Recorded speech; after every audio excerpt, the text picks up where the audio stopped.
Ini keyboard udah support full RGB dan bisa dikontrol melalui aplikasi Logitech Gaming Software. Aplikasinya namanya Logitech Gaming Software, bisa kalian download di situsnya Logitech. Nah, kita lihat coba warnanya seperti apa sih. Gadget!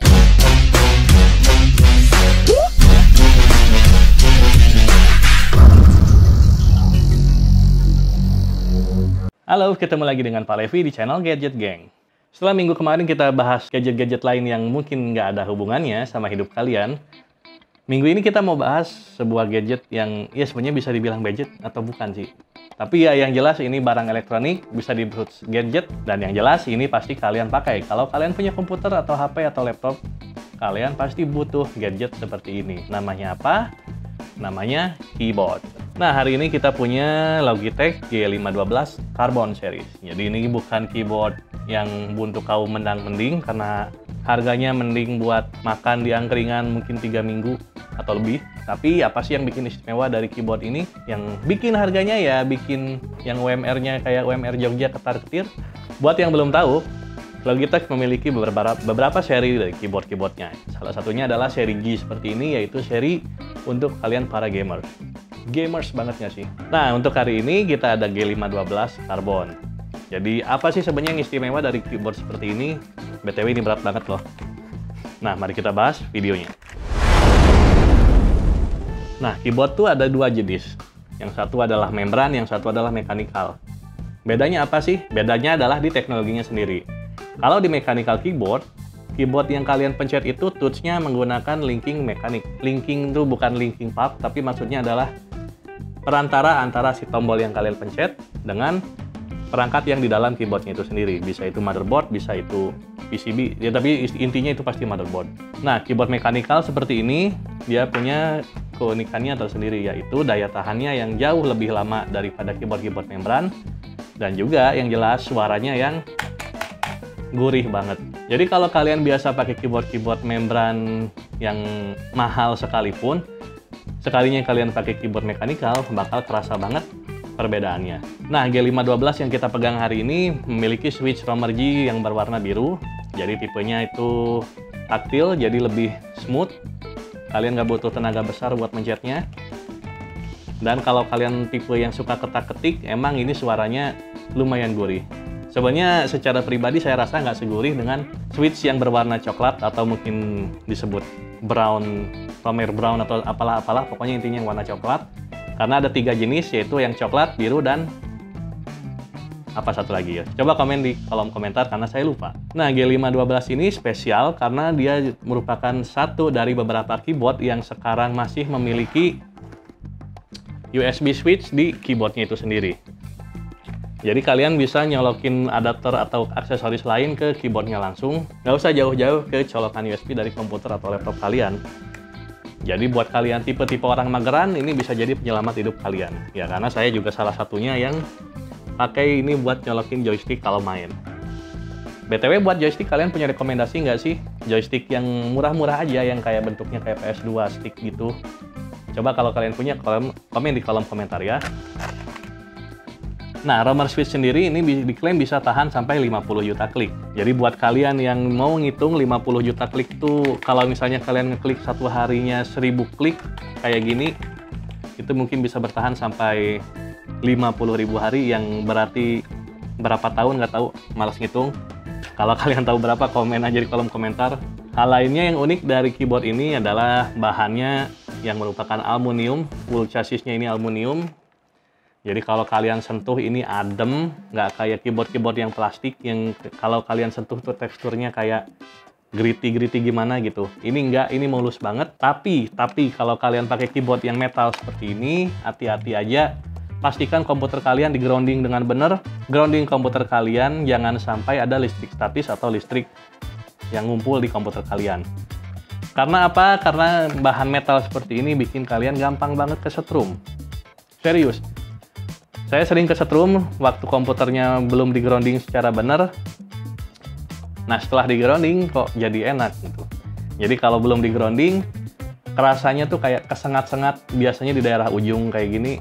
Kalau kesentuh langsung berat gitu. Oke, kembali ke keyboardnya ini sendiri. Jadi dia punya dua buah USB A, jadi karena dia punya colokannya sendiri, ini adalah ekstensinya. Nah, jangan salah colok kalau misalnya kalian cuma pakai keyboardnya. Colokan yang buat keyboardnya ada gambarnya sendiri, yaitu gambar keyboard. Sedangkan gambar yang satu lagi, colokan yang satu lagi, gambarnya adalah gambar USB yang bentuknya kayak akar segitiga, itulah apalah. Pokoknya gambar USB lah, pasti tahu. Nah, keyboard ini udah mendukung full RGB. Ya, RGB kalau kalian tipe-tipe gamer pasti nyarinya yang biar kalau bahasa Inggrisnya buricak burinong gitu kan, yang warna-warni segala rupa. Ini keyboard udah support full RGB dan bisa dikontrol melalui aplikasi Logitech Gaming Software. Aplikasinya namanya Logitech Gaming Software, bisa kalian download di situsnya Logitech. Nah, kita lihat coba warnanya seperti apa sih. Ini kita sambungin dulu ke laptop. Nah, kembali lagi tadi dari perbedaannya sendiri, mechanical dengan membran. Buat yang belum tahu, jadi keyboard membran itu di bawah keyboardnya dia cuma pakai selaput atau membran. Jadi kalau kalian tekan, touch keyboardnya tuh yang mantul karena mantul oleh membrannya itu sendiri. Jadi memang feedbacknya beda banget dengan keyboard mechanical seperti ini. Ini kalau kalian pencet, feel-nya enak banget, serius. Ini satisfying banget. Ya, by the way, ini warnanya udah di set defaultnya warna merah. Tapi jangan khawatir karena ada macam-macam mode warna. Karena ya, you know lah, RGB itu nambah FPS buat kalian yang gaming-gaming gitu kan. Nah, shortcutnya ada Fn F5. Nih, kalau kalian notice ada beberapa warna yang mati, ya karena kesalahan, ya you know lah. F5. Nih, kalau kalian notice ada beberapa warna yang mati, ya karena kesalahan, ya you know lah.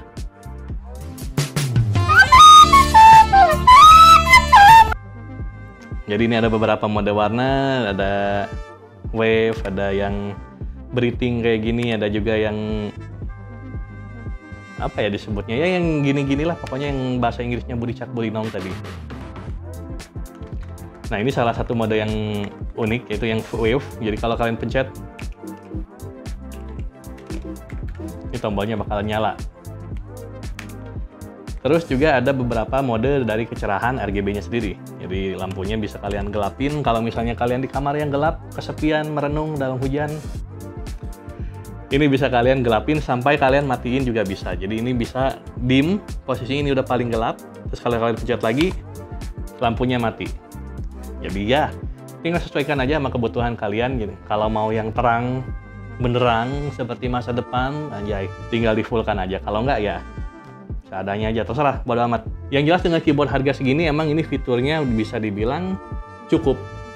Nggak terlalu wah, tapi nggak terlalu minus juga, jadi cukup. Terus daya tahannya juga yang diklaim 50 juta klik, berarti ya bisa minimal 10 tahun, nggak sih? Nggak tahu sih, cuma kalian hitung sendiri, pokoknya kisaran segitu. Dan kalau misalnya kalian punya rezeki, kalau kalian bisa beli keyboard ini, yang jelas kalian pasti punya aksesoris lainnya untuk dipakai di komputer kalian. Dan kembali lagi, aksesoris itu bisa dicolokin langsung dari USB sini.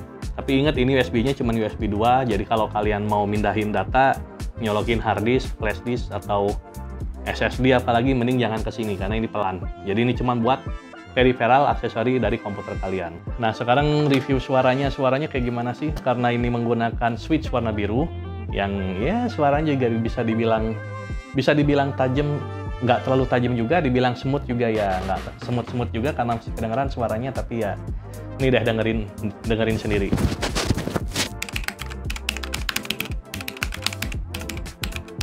Nah, gimana? Tertarik nggak sama suaranya? Sekelebat info juga, keyboard ini nggak ngedukung hot swap ya, jadi sekali lagi nggak ngedukung hot swap.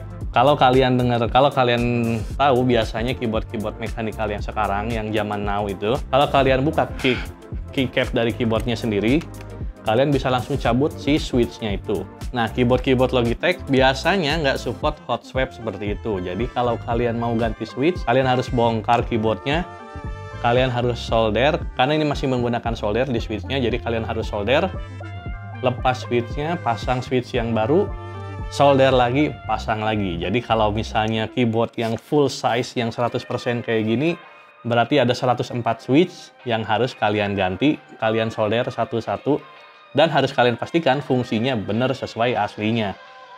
Jadi ya kalau kalian suka custom keyboard, ini kayaknya nggak recommended. Jadi sekali lagi, ini keyboardnya tidak hot swappable switch-nya. Jangan salah beli ya. Kalau kalian misalnya suka yang custom keyboard kayak gitu, mungkin bisa coba dari Keychron atau bahkan mungkin Red Dragon kayak gitu-gitu juga kayaknya harganya murah untuk kualitas yang cukup bagus bisa dibilang. Cuman untuk orang-orang yang butuh full size keyboard kayak gini, kayaknya repot untuk cari keyboard yang full mechanical harganya di bawah 1 jutaan yang kualitasnya ya mumpuni. Keyboard ini sendiri harganya dulu adalah sekitar 1,5 juta. Kalau sekarang mungkin udah 1,7 juta karena kita udah punya keyboard ini 4 atau 5 tahun, bahkan mungkin lebih. Yang jelas ini kita pakai sejak sebelum COVID. Nggak ada kendala sama sekali, semuanya aman. Kecuali seperti biasa adalah lampu RGB-nya ada yang mati. Nggak semua warna, jadi bisa kita lihat tadi, ini warna merahnya semua nyala, tapi kalau diganti jadi warna lain, nih ada yang mati ungunya, ada yang mati birunya, itulah. Ya namanya juga barang buatan manusia sih, nggak ada yang abadi, nggak kayak cinta kita, anjay. Nah sebelumnya kalian pernah pakai keyboard mechanical seperti ini nggak sih? Atau kalian tipe yang suka nge-custom keyboard? Kalau misalnya iya, coba komen kok di kolom komentar apa keyboard favorit kalian yang biasa kalian pakai custom. Nah, balik lagi, walaupun keyboard ini tidak direkomendasikan untuk kustomisasi atau di custom, tetapi tetap aja keycapnya bisa kalian buka dengan mudah. Tinggal kalian congkel seperti biasa, lepas. Jadi kalau kalian misalnya mau pakai keycap yang unik-unik, ya itu masih bisa. Tapi kalau kalian ganti switch, suka custom seperti itu, ini nggak direkomendasikan ya. Sekali lagi, cari yang lain aja. Kalau kalian misalnya punya rekomendasi keyboard yang lain, silahkan komen di bawah juga. Jangan lupa share kenapa kalian rekomendasikan keyboard atau gadget lain yang kalian suka itu. Nanti kita akan bahas juga di video lainnya. Sekian untuk video hari ini. Saya Pak Levi dari Gadget Gang. Ketemu lagi di video selanjutnya. Sampai jumpa. I'll see you next time. Bye-bye. Kalau kalian mau, kalau kalian mau, komen di kolom. Colokin ke tekstil nah USB USB mudah aja seperti ini lah.